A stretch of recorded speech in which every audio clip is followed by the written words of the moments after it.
Robert Greene and Julie Scelfo join us to talk about parenting and the role of parents in teenagers and their digital lives. Robert, Julie, take it away. Hi, Robert. Why don't you go first?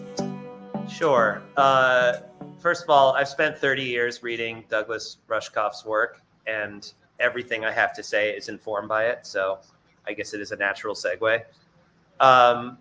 I've been a content creator in every format pretty much known to humankind going back about 25 years now. I've produced films, television shows, VR, AR.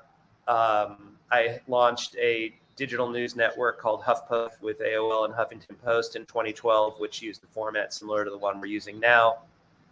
I worked at Condé Nast Entertainment, launching lots of different video products for them, including for Wired, just to do a callback for Douglas, and have been doing various strategy and other kinds of work for myself for the past 10 years. That's part of why I'm here, because I can articulate some things about how these tools work.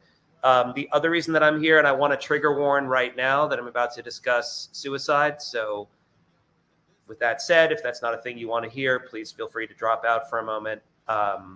But about 6 months ago, my 18-year-old stepson took his own life. And it was right after he graduated from high school. And I had, prior to that, been very deeply engaged with him and my two other children about all of these things, these social media tools and apps and so on.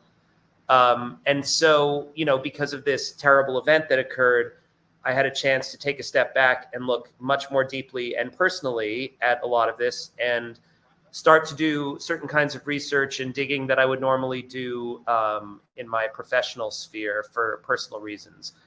I have several conclusions. I want to let Julie introduce herself first before I go into them so that we can have more of a conversation. So Julie, why don't you introduce yourself? Happy to do that. Thank you, Robert. My name's Julie. I'm a longtime journalist, former staff writer at the New York Times. Before that, I was a correspondent at Newsweek. But long before I became a journalist, I became something called a media ecologist, which is a very funny way of describing someone who studies media environments. And if you go back through human history and you look at the way humans lived in all different societies, you will see that their modes of communication played a big role in shaping their belief systems as they and their cultures, and how humans believe what they believe plays a tremendous role in how they shape their societies. And so a lot of the changes that have taken place since the rise of the internet, while just shocking to some, are not that shocking to people like Doug Rushkoff or me or others who have studied the ways in which information environments in the past have remade society. So in addition to being a journalist, I am a parent, and I have 3 kids. And when my oldest son was born, there were no iPhones or Facebook. When my middle son was born, it was a world where everybody was on Facebook and started taking photographs of their children. And children learned that it's appropriate to be photographed by adults near constantly. And now my youngest son lives in a world of TikTok, where he is being given messages from his friends and short videos. Even if he's not on the app, he's still exposed to it all day. And so in the course of my reporting, I started covering mental health about 20 years ago, and covered what used to be called the teen depression crisis, that turned into a lot of, unfortunately, growing rates of suicide on college campuses. And now a number of negative experiences in society that used to affect adults are trickling down to kids at younger and younger ages. So it doesn't really take a rocket scientist to see that these forces in society are affecting kids in a negative way. And while I completely agree with what Doug said earlier about not necessarily telling kids the answer is turning off all your media, but empowering them to become constructive media makers and thinkers. I also see that we have allowed our obsession with technology to erode basic building blocks of human well-being, so that we need to think critically about how and when we use technology and media, how often we engage with it, at what age we start with it, and what uses we have for it. A professor at NYU named Meredith Broussard has this wonderful phrase she calls techno-chauvinism. And techno-chauvinism is the idea that people have, a mistaken idea, that the solution to every problem is a technological one. Or to say it differently, that the solution to every problem is always technology. I don't think that's true. I think that being with other humans is a good thing, and that relationships, human contact, eye contact, physical touch, those are all valuable facets of society. And so together with my partner, who is a creative technologist and a scientist who studies the neurobiological effects of media, we've launched something called Get Media Savvy, which is an organization that's building a long-term culture change strategy so that we as a society have the tools to fight media chaos and defend our basic humanity. And the heartbeat of our work really stems from reporting I did a couple years ago on what now horribly, unthinkably, are growing rates of tween suicide in the United States. And tweens are prepubescent children. It is unthinkable to me that we have created the conditions that young people are so distressed that they contemplate taking their own life. But it is a byproduct, I believe, of overuse of technology and a diminishment of other valuable social structures and communities. And Robert, I want to turn it back to you, and also thank you for sharing your story. I know, the fact that you're able to talk about this just 6 months after such a loss is really something. And I really appreciate you being willing to be here with us and talk about it. Yeah, thank you, Julie. So there's a lot of what Julia said and what Douglas has said I'm sort of building off of, but I will give it my own spin, because what I look for in all of these things is a narrative. And the reason for that is because telling a good story is how we as humans input information, right? A really strong story that is slightly less accurate is going to be more compelling than a boring presentation that is completely accurate. So in looking for a narrative here that made sense to me and sort of felt like the right metaphor or structure for how to explain all of this and explain both what happened to me personally and what I've seen in my career and what I see in teenagers generally,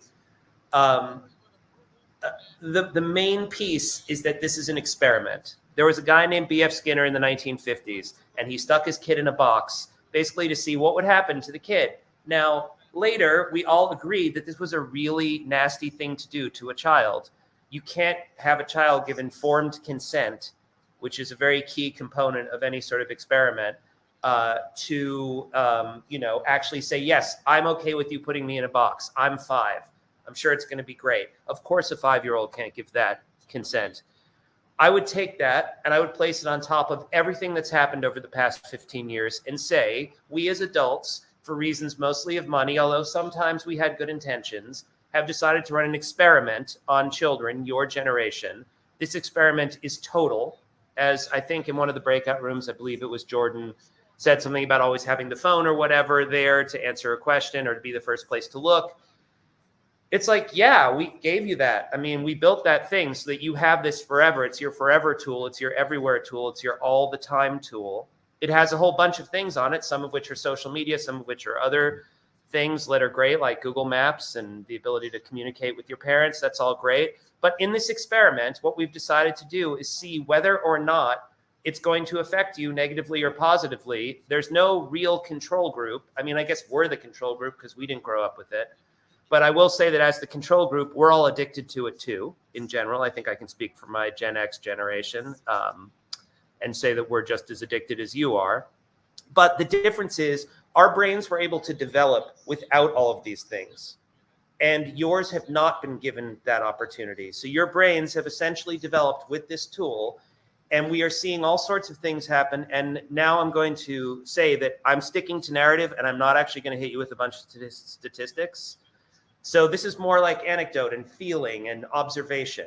My observations and feelings from the anecdotes about this are that we've created a new kind of brain, often particularly amongst the male cohort of your age group, one that requires the addition of another drug to make your brain function, which is Adderall.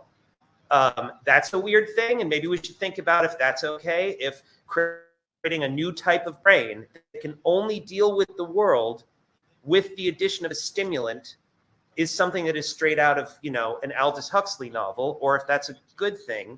But I know it's something that we have to, number one, identify, articulate, and then actually think, like, what are the implications of this? Is it okay?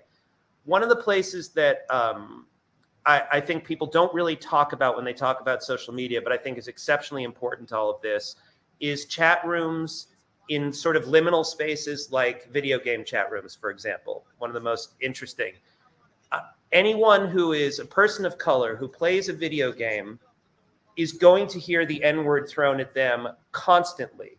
If you're gay, you will hear horrible language about being gay in those chat rooms. We as adults built all of that. We built those chat rooms, we built the games, we made billions of dollars doing so, and then we didn't moderate them. We just said, go for it, do whatever you want, say whatever you want, it's not our problem. Like, that's up to you guys. Hopefully it'll be okay. I hope it doesn't make you depressed, and I hope you don't end up maybe taking your own life from being constantly bullied in a space that we as adults built, but then abdicated all responsibility for. So that's I'm getting a round of applause, and I'm glad. And you know, I want to express support for something you just said, which is I kind of disagree with one of the statements that was in the language for today's event. I do not think that it's appropriate to saddle children with responsibility for fixing this problem. This is the work of adults. Children can be part of the solution. Children and young adults can be empowered to make their own media, but it is unfair that we have created harmful or potentially harmful technologies and that we expect somebody else to clean up the mess. Braxton, a speaker earlier, said something I wanted to bring back up again, which was this idea that a hammer is a tool, and a tool can be used to build or it can be used to kill somebody.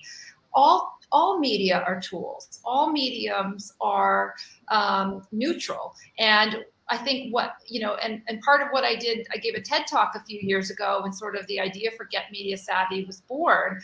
And I tried to explain that we just need a broader vocabulary for talking about these things. And it needs to be baked into how we educate people and how we think about these things, so that when designers sit down to make products, they're factoring in the human and how they think about it. It needs to be baked in so that educators think about, and parents, when they're supplying different media and technology, that they pause to ask, what is this technology giving and what is it taking away? So it is wonderful to give our kids an opportunity to go online and meet new friends from other parts of the world and the country. It is also dangerous giving our kids the opportunity to go online and meet strangers from other communities and across the country. And Doug, I don't know if you're still in the room, but you know, one of the things you brought up about these sort of adult children, you know, another piece of reporting I did earlier in my career for Newsweek was based on a development that emerged in psychological literature, but psychologists began seeing adult patients who were adult children, and they suffered from something, sort of a new term that appeared just a few years ago, and it was called overindulgence. And overindulgence is not exactly like spoiling, but it was this idea that parents, rather than help their kids develop problem solving skills and resilience. They were always trying to solve all the problems for their kids. And I'm afraid that we've kind of done that with technology as well. We say, oh, there's too much bad language, too much harm online. Let's get more moderators. Well, actually, no. We need to build problem-solving skills and resilience, and all of these things, as Sherry discussed this morning, come about naturally when you're in interpersonal relationships. So, the work we're doing at Get Media Savvy is really to give people the tools to understand and recognize this chaotic information environment that we're in, empower people to have the resources to ask better questions and think more critically before they sort of blindly buy more technology and implement and use more technology to solve every last problem. And also recognize and validate the really serious human consequences that you're describing, Robert, that it's a real sort of experiment we've allowed to happen on our children. Yeah, and I want to split the difference with you a little bit on the sustainable media statement about kids getting, helping solve this problem and us as adults solving the problem. And I think for me, the truth lies somewhere in the middle. It's like, well, we built these tools, and then you guys as teenagers sort of took these tools and took them in different directions that maybe were unpredictable to us. In some cases they were, in some cases they weren't. And so maybe your native facility, as Douglas described it, your sort of born ability to use these things and to retool them and to change them, and our ability to have taken all the money and built all the infrastructure that makes all this possible, somewhere between those two things, it's maybe possible that you guys are like, no, I reinvented this and it's better. So why don't you make this, the thing that I made, more like the whole thing? And maybe there we can meet. But I will agree with Julie in that we cannot, as the people who made this, and I'm sure many of the people on this, I've seen the bios of a lot of the people who are here today, so I think I'm speaking for several of us. We did make a lot of these tools. We created a lot of this problem. Douglas put a meta frame over the whole thing, which is sort of like, it's inherent to a certain kind of late stage capitalism that it just says 2 billion isn't enough. It needs to be 20 billion. And there's a thing that social media tools in particular do, which is they say to a venture capitalist, to a money person, they say, wait, you could go from 1 million people to 100 million people and only hire 10 more people to do it. That's like crack cocaine for a venture capitalist. That's like the greatest sentence that has ever happened. I don't have to spend much more money to get tons more people to push a button. Like, that's magic to a venture capitalist. That's unfortunate. That shouldn't be magic. That's actually bad for several reasons. You don't actually, I'll give you the simplest example of why that kind of scale is terrible. And it's a country called Myanmar. Some of you may have studied it. Facebook had expanded all over the world. One of the places it happened to expand in 2013, 2014 was Myanmar. Unfortunately, Facebook didn't hire any people who spoke the local language there. So there was a war going on in Myanmar, more or less, between the government and a group called the Rohingya. And people in Myanmar were like, oh, these group chats and these groups in Facebook are great for saying those dirty Rohingya are trying to steal your children. And Facebook didn't have anybody to say, that seems like that could be really bad. And the next thing that happened was Facebook was used as a tool to mass exterminate an entire group of human beings, up to 1 million of them possibly. The numbers are actually unknown. But it's a horrifying genocide built because the only thing that Facebook cared about, the only thing that Peter Thiel and all the people who put all the money into Facebook and made billions and billions and billions of dollars, all they cared about was scale.